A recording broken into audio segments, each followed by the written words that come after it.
ini tanggal 28 Desember 2020 kami Komnas HAM, tim yang melakukan pemantauan dan penyelidikan terhadap terjadinya peristiwa penembakan di kilometer 50 ya, di sekitar kilometer 50 Jalan Tol Cikampek, ingin menyampaikan beberapa hal ya.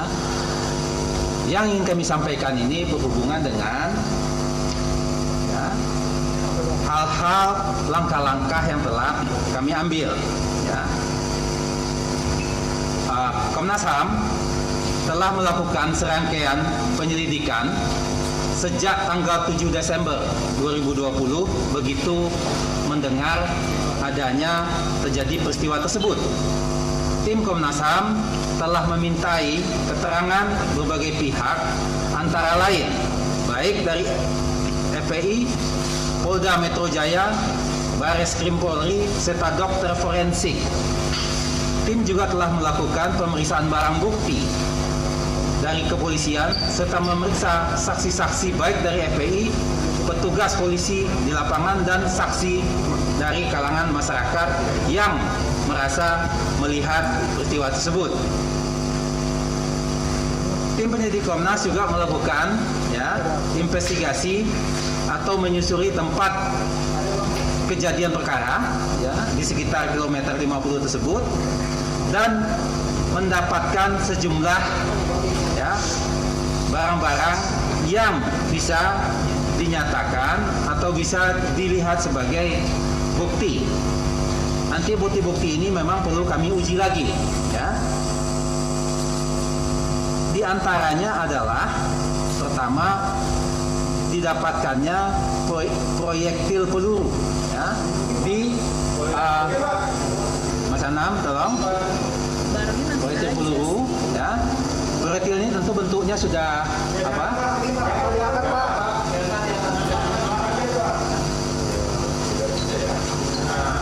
Ya, ini proyektilnya bentuk ini. Ya. Ini proyektil dan juga selongsong ya. Dan juga selongsong. Ini didapatin oleh tim Komnas HAM di lapangan ya, di jalanan itu.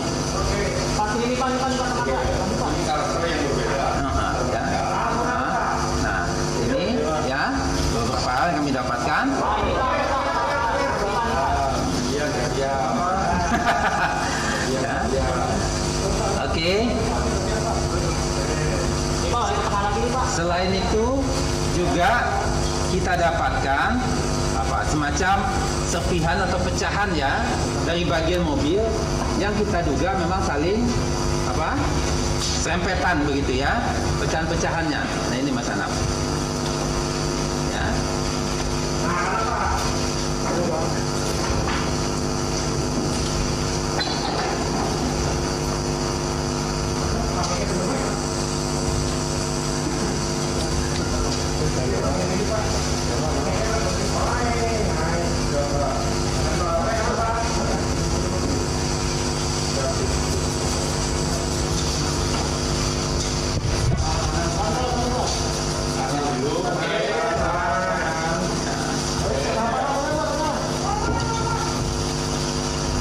Tim juga ya, tim lapangan juga mengambil atau mendapatkan beberapa bukti petunjuk lainnya seperti rekaman percakapan, rekaman CCTV jalan ya, dan beberapa yang lain ya. Nah, ini tentu kami dapatkan berkat kerjasama dari pihak-pihak yang kami mintai keterangan ya. Yang terkait CCTV. Oh ya, terkait Pak. Mana tadi Pak?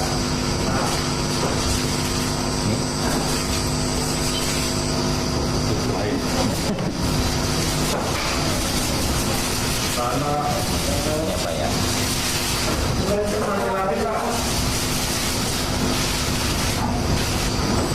Bapak sebelah kanan Pak. Oke. Bapak sebelah kanan Pak. Kanan Pak, benar Pak. Kanan Pak. Oke,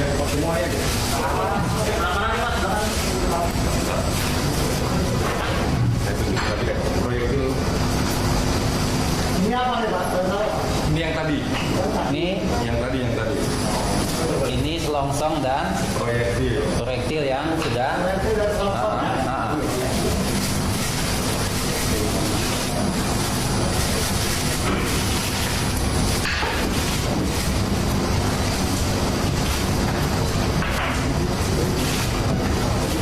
sebagai proyektil sama selongsong ya. Pas belakang Pak.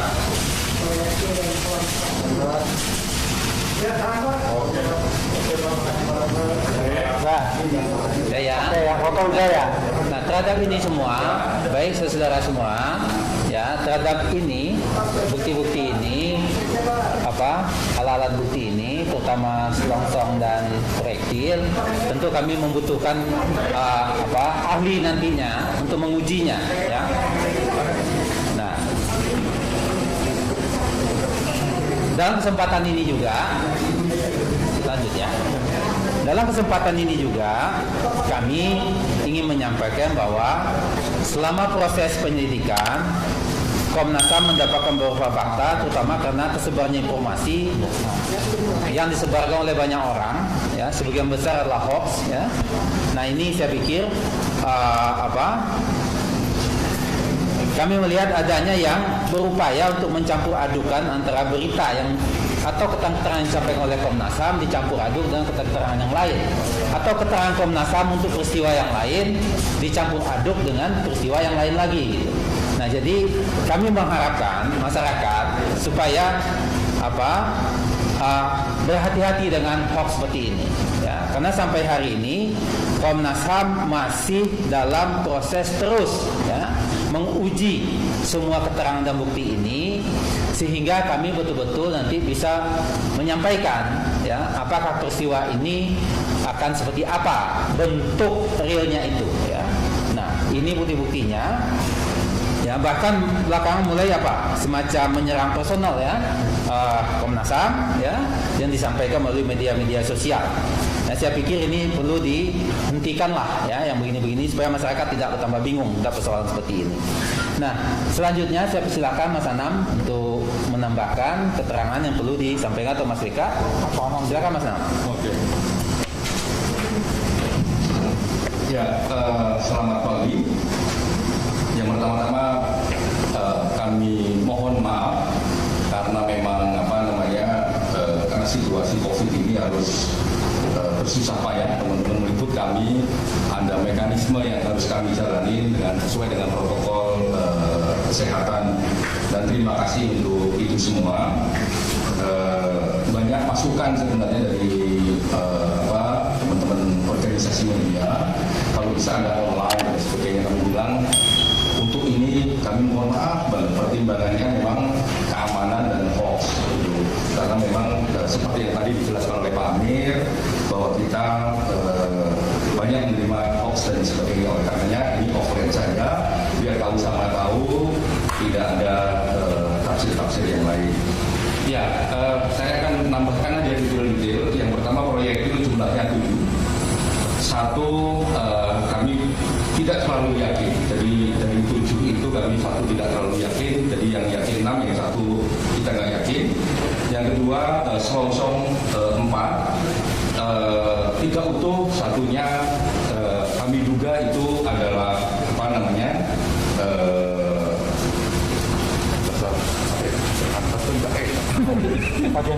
bagian belakang. Jadi ini kayak bagian pelatuknya itu. Tapi ini kita duga yang selongsongnya itu 3.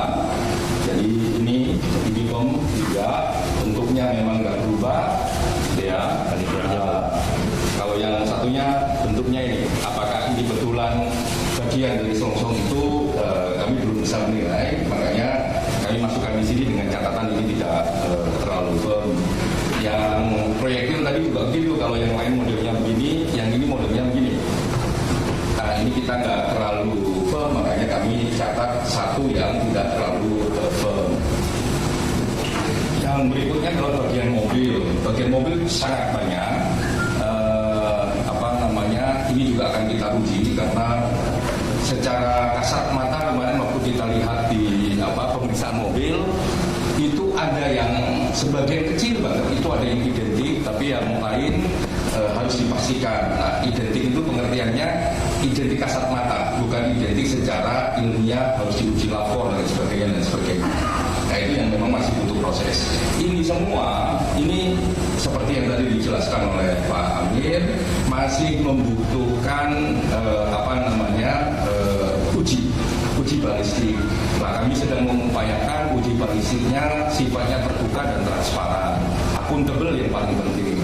Apa itu? Ya kalau bisa diakses dan sebagainya, itu akan membuat terang peristiwa. Jadi ini kami temukan di beberapa titik, gitu ya. Tidak satu titik, tapi di beberapa titik. Nah, kami tidak bisa menyebutkan titiknya di mana saja, karena itu sedang kami cross-check ulang titik mana saja yang sesuai dan tidak sesuai. Tapi ini sengaja kami launching karena memang proses kami sudah meriksa anggota polisi yang bertugas malam itu, memeriksa saksi dari FPI yang juga bertugas malam itu. Jadi kami cek semuanya, dan ini kami temukan di awal-awal peristiwa ini. Jadi kecepatan kami menemukan ini semua. Ada juga yang kami nggak menemukan, yang karena sifat kehati-hatian kami di awal itu apapun kita ambil, misalnya ini entah ini ada hubungannya ataukah enggak, tapi ini karena ini earphone belum tentu ada hubungannya, dan ada beberapa barang yang lain belum ada hubungannya, tapi memang kami ambil karena titik itu menurut kami ketika itu masih ada peristiwanya yang bisa kita bayangkan. Ini kami lakukan sebelum ada voice, sebelum ada informasi dan sebagainya di publik. Jadi kami menelusuri apapun yang kita dapat, termasuk mana ya? Yang gede itu mana ya? Ini. Karena yang kami ada mobil ketembak macam-macam kayak gini juga kita ambil. Ini di awal, ini proses-proses, banyak proses di sini yang belum tentu nyambung, yang memang kita ambil sebelum ada berbagai informasi yang muncul di publik. Nah, ini aspek kehati-hatian.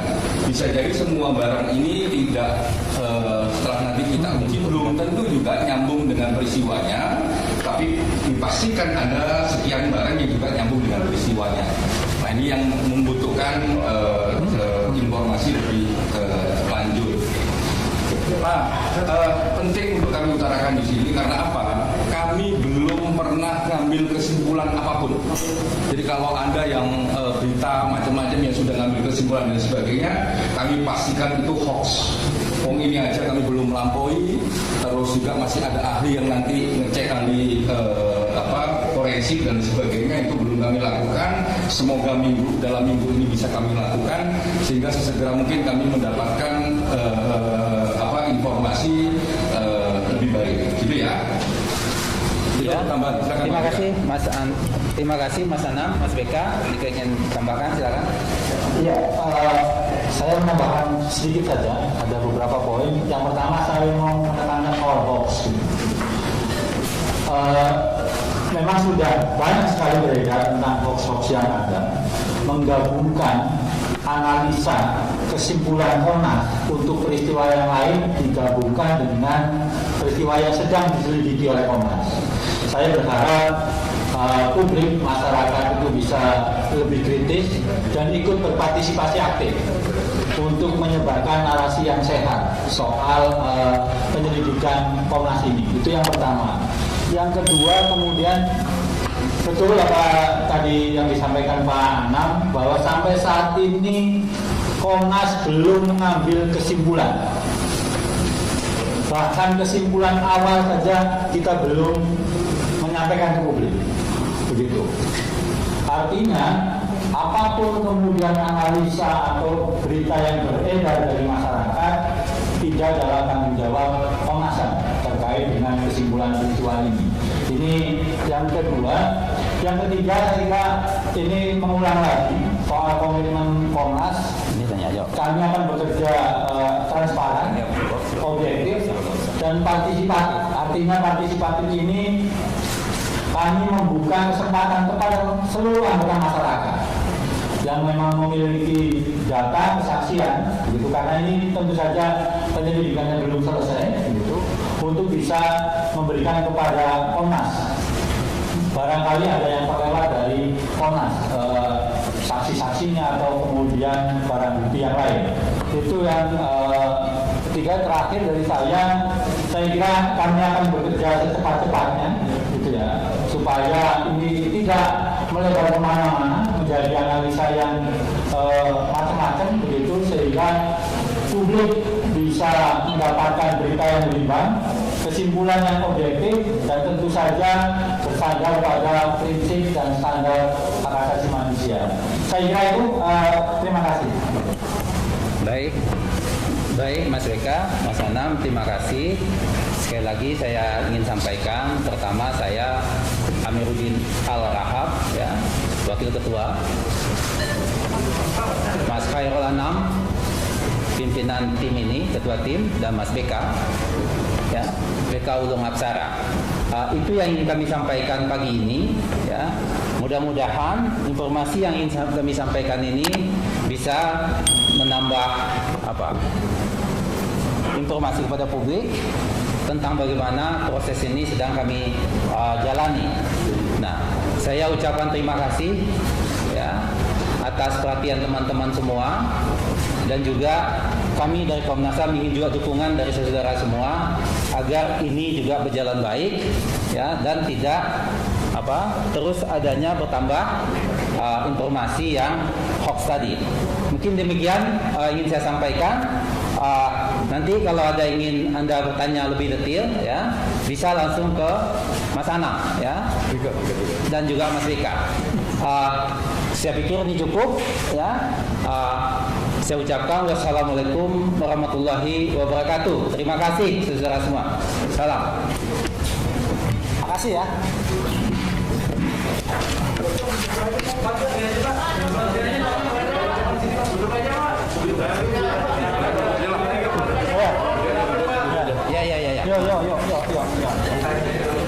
Ya udah.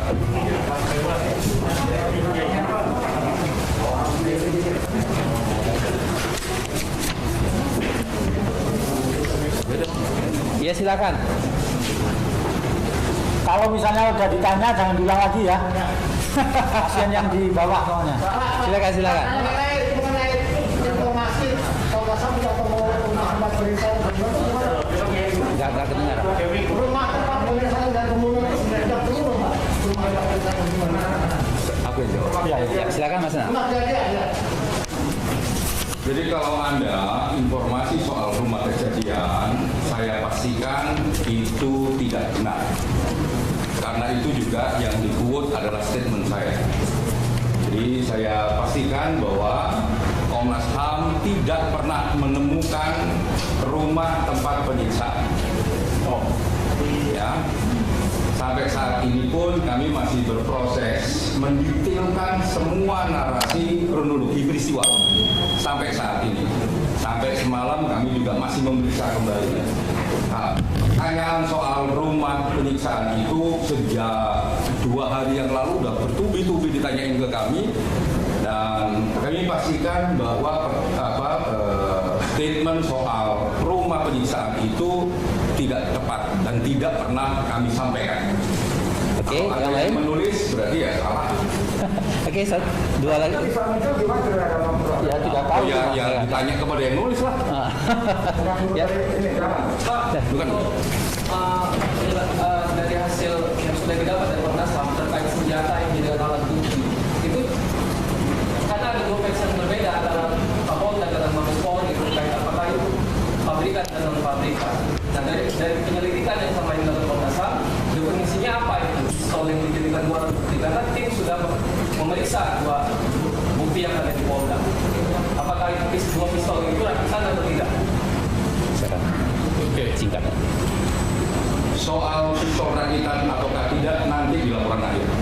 Soal proyektil itu terkait pistol rakitan ataukah tidak itu harus uji forensik.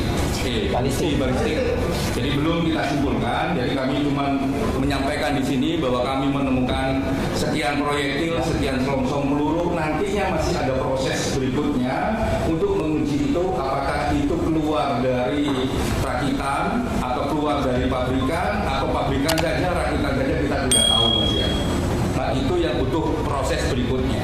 Semoga proses itu bisa transparan, akuntabel dan segera bisa kita akses bersama-sama. Karena ini penting ditunggu oleh semua orang. Terima kasih. Satu lagi. Tentunya nanti dari bola korban dari polisi apa ya? Pertanyaan saya, dari barang bukti yang ada, itu kan bisa terdeteksi apakah polisi ini menggunakan senjata laras panjang atau memang menggunakan pistol. Dengan dua senjata itu kan kita bisa mengetahui apakah ini dari memang satuan reserse atau memang pasukan khusus dari kepolisian. Pertama itu. Yang kedua, apakah sebenarnya selama ini Komnas HAM sudah melihat jenazah-jenazah yang ada, dan situ kan juga kita bisa tahu senjata jenis apa yang digunakan yang ada di tubuh korban. Dua itu aja.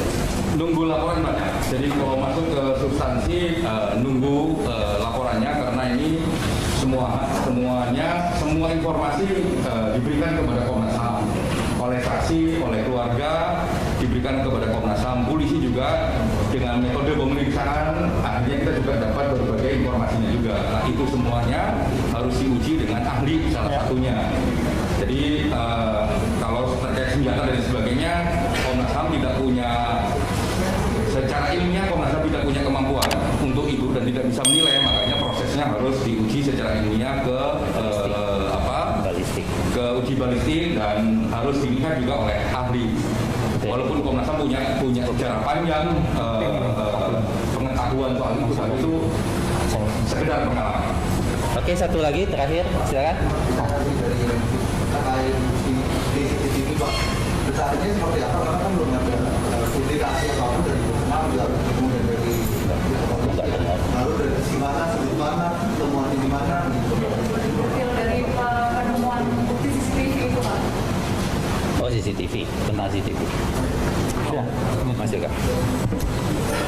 Iya, terkait dengan CCTV, kami sudah memperoleh bukti rekaman dari Jasa Marga, baik itu sebelum peristiwa maupun saat peristiwa, sebelum persisnya peristiwa itu terjadi. Gitu. Jadi ini juga terkait bagaimana kita mengkonstruksikan peristiwanya. Gitu. Jadi tidak hanya yang ada di kilometer 50 saja, tetapi juga sebelum-belumnya kami juga memperoleh buktinya. Hanya bukti itu tentu saja masih perlu dianalisa. Karena ini kan masih kasar ya, gitu. Masih kasar begitu, masih sangat umum. Mana yang terkait, mana yang tidak terkait itu kemudian sedang kami dalami. Jadi nggak benar ada napi sedang dalam perawatan ya? Itu nanti kesimpulannya benar atau tidaknya itu kami tidak pernah merilis soal kesimpulan. Jadi kalau ada pertanyaan apakah ada lokasi penyiksaan, kemudian benar tidaknya informasi penyiksaan atau yang lain sebagainya, silahkan tanyakan kepada yang menyebarkan, yang menulis. Gitu. Kami selama ini selalu membuat pernyataan tertulis, kalau memang kemudian ada update-nya, nanti juga kawan-kawan bisa melihat. Selain itu tidak ada. Begitu. Saya kira itu cukup. Oke, terima kasih. Pak, Terakhir terus dari tadi. Tadi kan dikatakan Pak Amir kan sudah melakukan pemeriksaan dari kepolisian.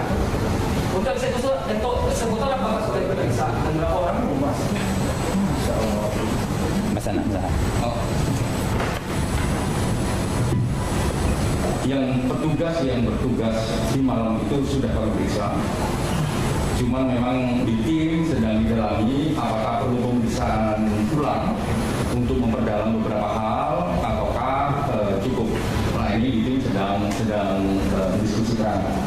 Di saat yang sama kami juga memeriksa saksi dari FPU, saksi-saksi yang menurut kami juga kualitasnya penting.